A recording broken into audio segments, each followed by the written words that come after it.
time to tap your personal power and pull up a cup for this episode of the InPower Coffee Break.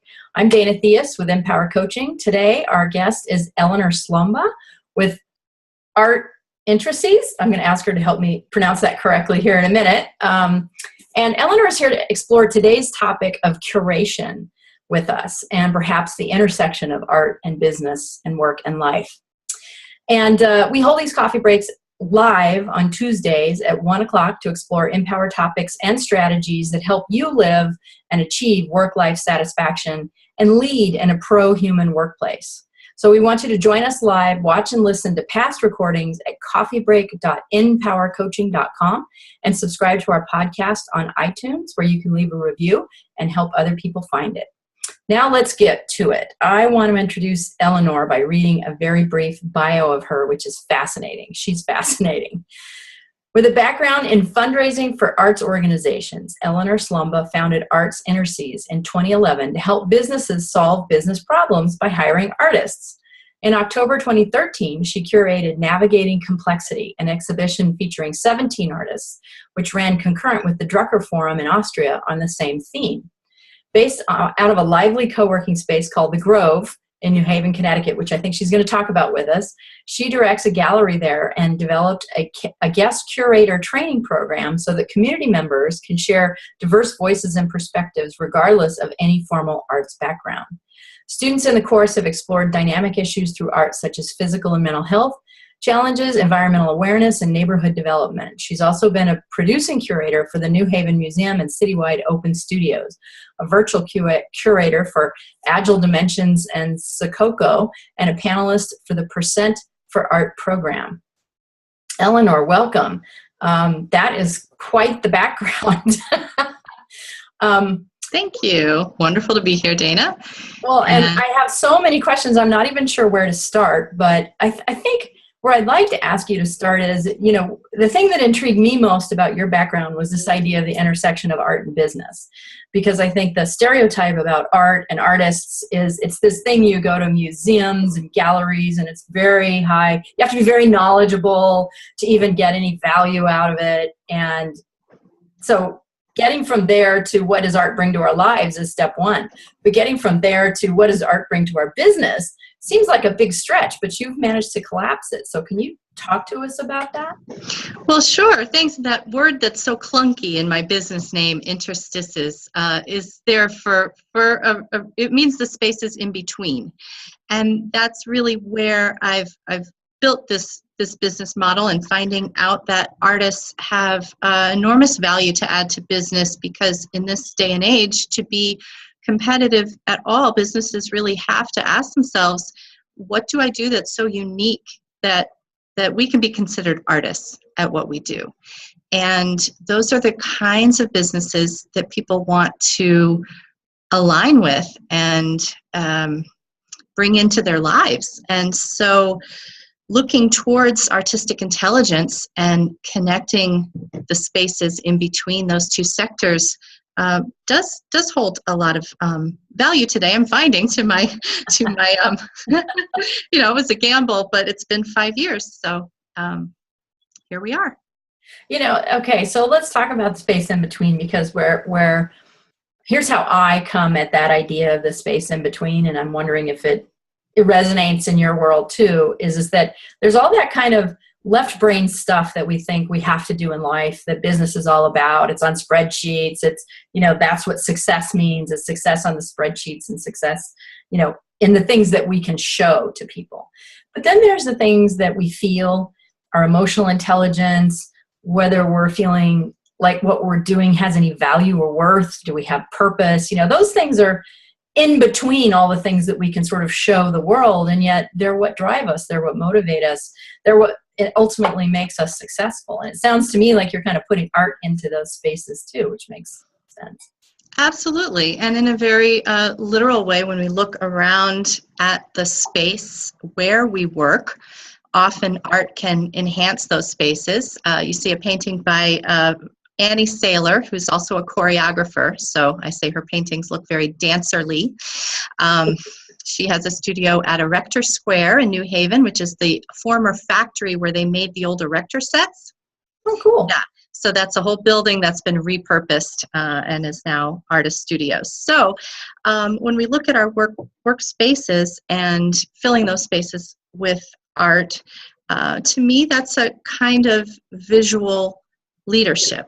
I mean, we live in a visual culture and often think we need some, as you said, formal training or someone else to stamp us with the legitimacy to kind of talk back to that culture. And I'm very interested in forming pathways so that people feel empowered to talk back to the visual culture by doing two things that all curators do, whether they've been trained for very many years or are just new in the field, and that's establish a set of visual relationships, some kind of set of relationships. You're bringing things together. Anybody who's gone shopping has done this. You're looking at a field of infinite possibilities and you're bringing together a few things that seem to make sense and look in a way together. They add to each other when you look at them all together. And then the second thing that curators do is guide people through a meaningful experience of exploring. And so it's those two things. And there is a great deal of leadership, but anyone can do it. And that's pretty much my passion and my message, is to make it a more accessible path to being able to put together an art exhibition, find visual representation of a topic, create a set of meaningful relationships, put it up, take that courageous step to say, I think this is worth looking at. I invite you to look. And that can be scary, or people can feel shy about doing that, or think that you need some, again, a kind of super special qualifications. But most people who are in the co-working space where I work at have so many different lively passions and pursuits that if they think about it, really any kind of project can be made visual. There are artifacts from just about anything we work on that we can kind of look at and in a visual way as a kind of exhibition.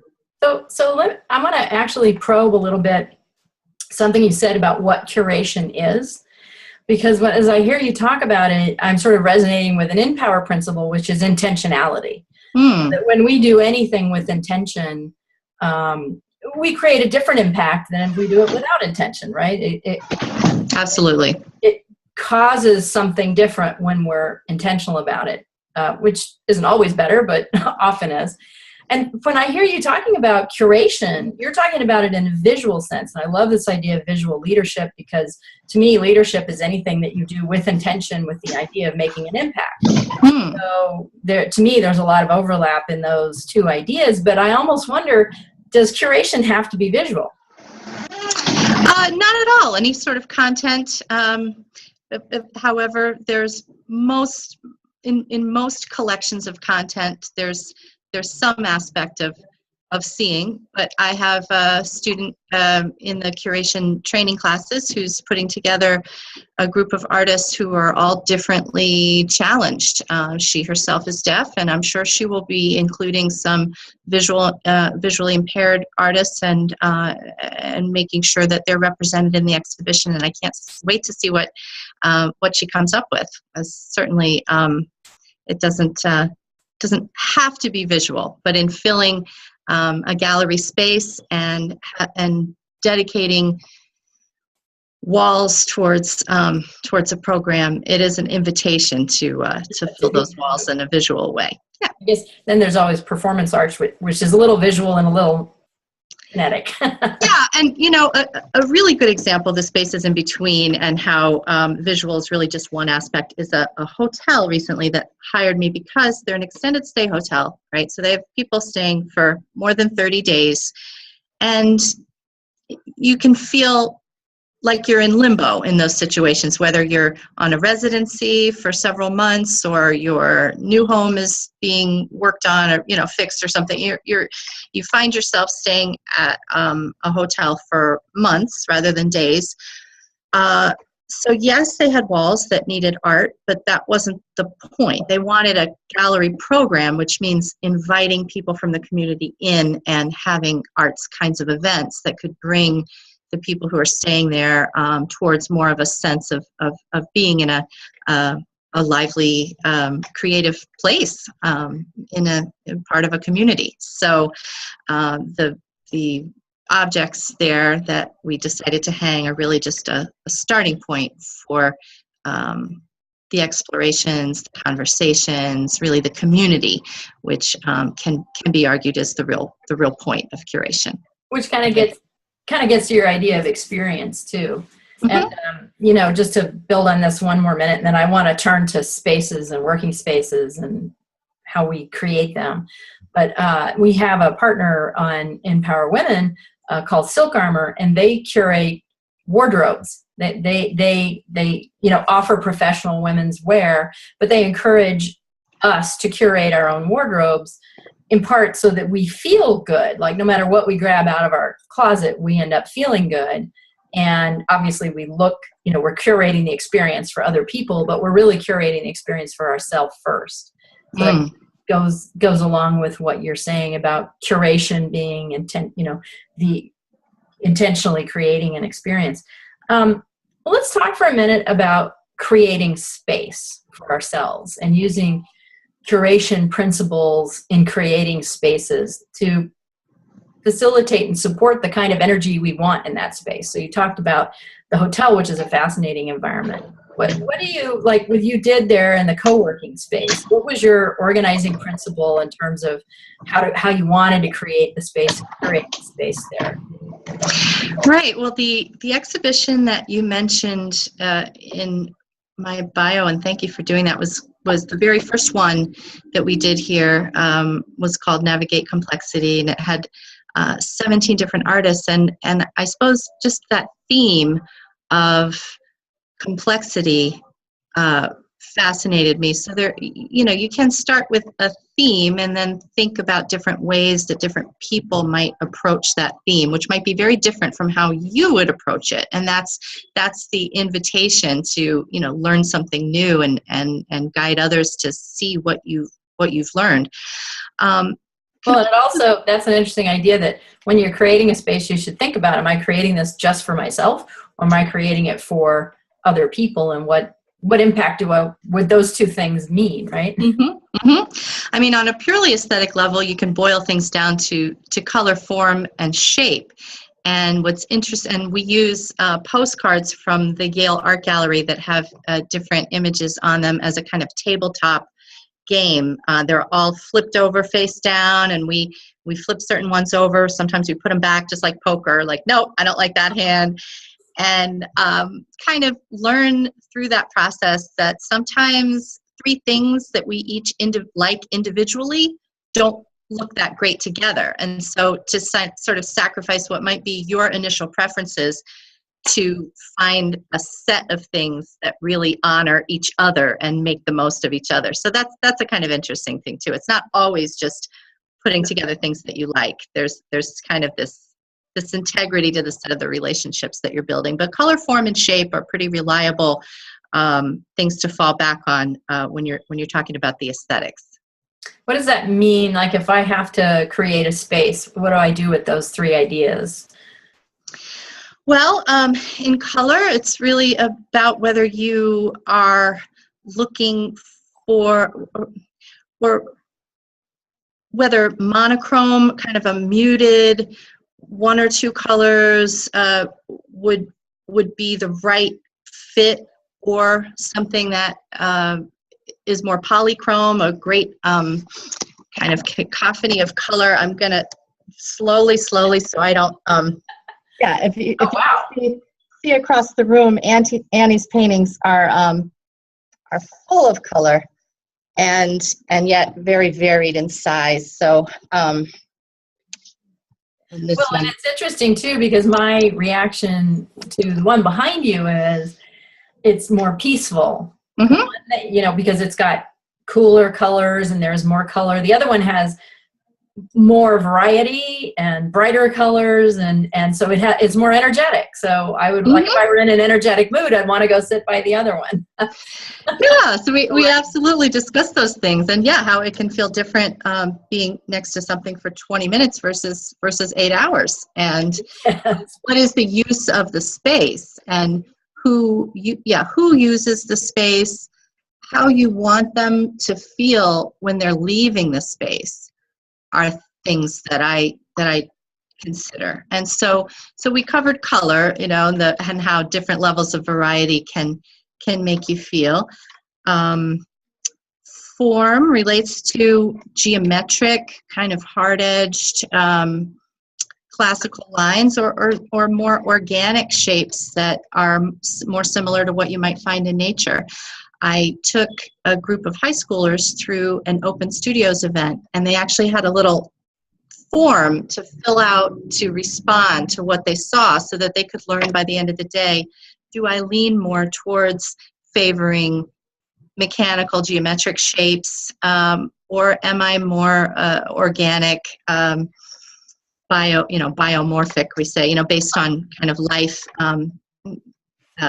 natural forms. And it's kind of an interesting inventory to take when you're young, and also to revisit even every few years. Our taste can change. I find personally, as I grow older, I favor more subtlety and less variety in the color and strength of the forms than I used to. It's just a different appreciation. And some people have a natural affinity for certain types of materials: wood, metal, three-dimensional form versus two-dimensional form. And so we kind of go over that in my curator training course, and look at the different options and how it looks when you bring two things that are different together, and then what that extra variable is that might make 1 and 1 look like 3 when you put them next to each other in a show. That's kind of the magic of curating. So let me ask you a question, because going back to something I think we talked about earlier, which is a lot of people think art, curation, I need to know things, right? And a lot of what I hear you saying is, no, you just need to be able to know how you feel about things. Yes, and everybody does know things, and it's bringing it out in a way that does take confidence and courage to say, what I do sense and know and feel is worth inviting you to look at and consider. So in a way, it's like finding your voice in any sense, right? Like, yes, to find your voice in a meeting or with a challenging person or in any setting can be challenging. And I love what you're saying, that like to put things on the wall in your space that other people are going to be exposed to and say, this is what I want you to experience, that it does take some courage. I never really thought about it that way. It does. Yeah. And for people who are exploring particular themes, just the decision to explore a theme can invite all kinds of questions and complexities and challenges. A student in my curation class had a client who is involved with early detection of psychosis and wanted to kind of use the exhibition opportunity as a kind of boutique way to do some branding, but of course it's a very sensitive area. So we wanted to invite artists who have been challenged with mental health issues to submit their work for a show. But the way you go about doing that, and the quality of the invitation and your own authenticity I believe it really rests on a sincere curiosity. You know how when somebody asks a question, but they're not really curious because either they already know the answer, or it can sound hostile even, when somebody asks a question when they aren't really curious. But when someone is curious, it's almost, that's such the basis for connection. Like we can almost forgive anything, awkwardness, insense, because someone really does desire to know more about you and your world. And so with that curiosity and enthusiasm to share what you find that you think is interesting, and that desire to connect. It really is the basis for having an experience of being a curator.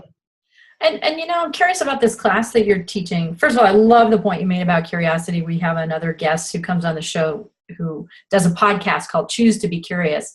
He looks at leadership and life through that lens. It's fascinating for many of the reasons you just said. I'm curious about the people in your class who are not, you know, professional curators or even artists maybe. And I'm wondering if part of the value for them is, my own experience, had nothing to do with curation, but about 15 years ago, I started getting interested in doing some craft work.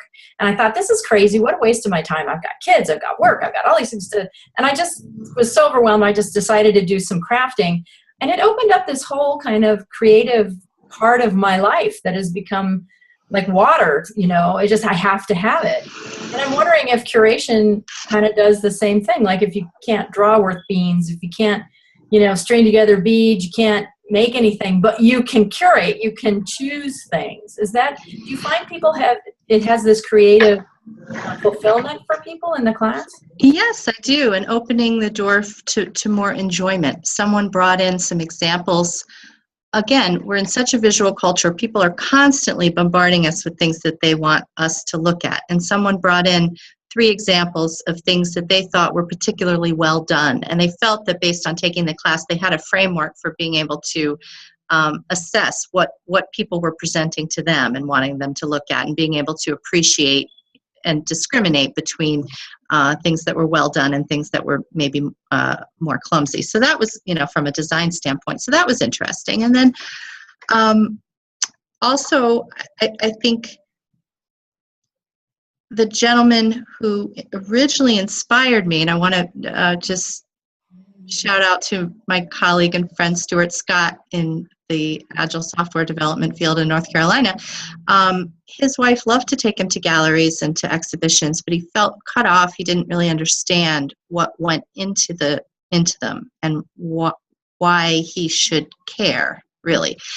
And so the postcard idea I originally did for him. I sent him a set, and I had a set, and we talked on the phone about what we were looking at. And so I think that having mental keys to kind of unlock and unpack what you're looking at and being able to navigate and care a little more about certain things being presented in certain ways is enhancing. It might not be making stuff. I mean, I had to admit to myself and to my professors in my junior year of college that even though I was an art major, I thought the world had plenty of stuff in it and I didn't need to make more.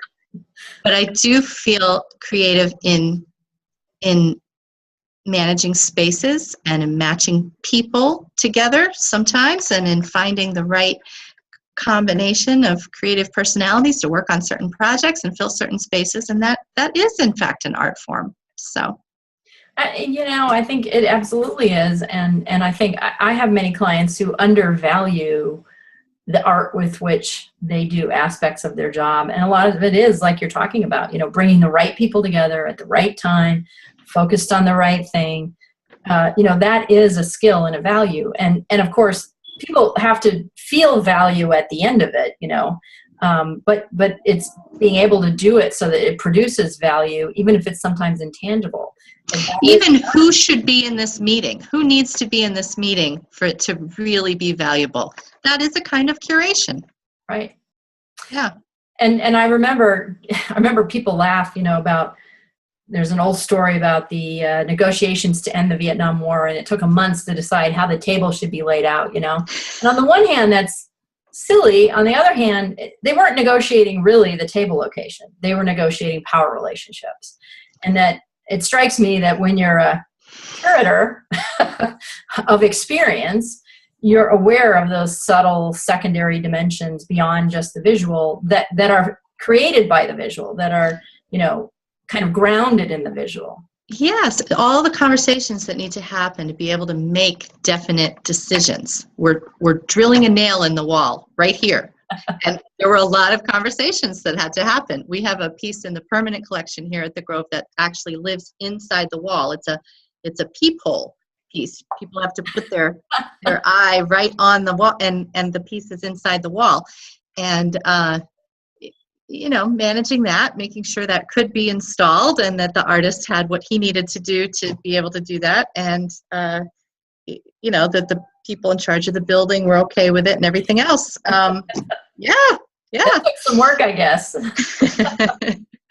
But it's one of those wonderful surprises where people feel proud that we have a building that has such unusual features. So, yeah, that's part of the value of building a collection together as a group, is that sense of we think this has some meaning. This is ours. You're not going to find this anywhere else. We put this together, and that speaks to community. Mm-hmm. Well, just in closing, I just was having an epiphany here that I just wanted to share with you and get your professional take on this, because an exercise I often give to my coaching clients when they're feeling stuck on anything really is to pick a space, their office or their desk or their home or whatever, and take everything out of it. And then choose the things that have the most value to them, that make them feel best, and put those things in first. And then when it's full, stop. And if you have other stuff, just leave it, put it in a box or put it somewhere else. And then do this again maybe 6 months from now, because maybe you'll have a new collection of stuff. And as I'm thinking about it, it sounds like curation. It really, really does. And what to leave out, the discipline to leave out certain things, and the decisions around what to leave out is a really important part of the topic, and something that takes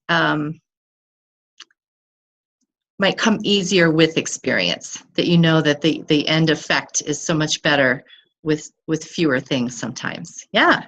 And also, when you've chosen the things that you value, then everything else by definition has less value. And so leaving out the things that have less value, either to you personally or in that collection. Like they may be very valuable in their own, but they're the wrong color, the wrong shape, or they take up the wrong amount of space in the room. And so they don't deserve to be in that collection at this time, but that doesn't mean they won't be in a collection sometime. Yes, at this time being key. Absolutely. I like that. Oh, cool. Well, I'm going to start calling that the curation exercise, I think. There you go. Nice. Curating your workspace or something like that. But it does, but what I'm getting from this whole conversation is that when you curate, you're intentionally creating energy, an energy that you want. You want it to be lively and energetic, or you want it to be calm, or you want it to be thoughtful, or you want people to be drawn into it or not notice it or whatever. It strikes me that a lot of what curation is doing is having that intention to create a space that has a certain kind of energy you want to share and you want to invite people into for whatever reason. Absolutely. And bringing together different elements that some other eye, some other mind might not think of putting together, but you did, and the result can be appreciated. That's part of the magic. Which is where curation now I understand that as part of finding your voice, which is amazing. I love that. Excellent. Well, I can't believe we're out of time. I'd love to keep going. And you do have a couple of images. Did you want to share a few right before we sign off? Yes. Thank you. This one in particular is meaningful to what we just said, because the curator hadn't ever thought of herself that way before. Deborah Nora, who did this collection of photographs for about 30 years, performed on stages and took pictures of the musicians that she performed with. So just for the people that are on our podcast who can't see this, there are three images lined up together. One is kind of an abstract, stark color of a face. The other is a black and white image of a drummer. And the other one is kind of a colorful, abstract, galaxy-ish looking thing.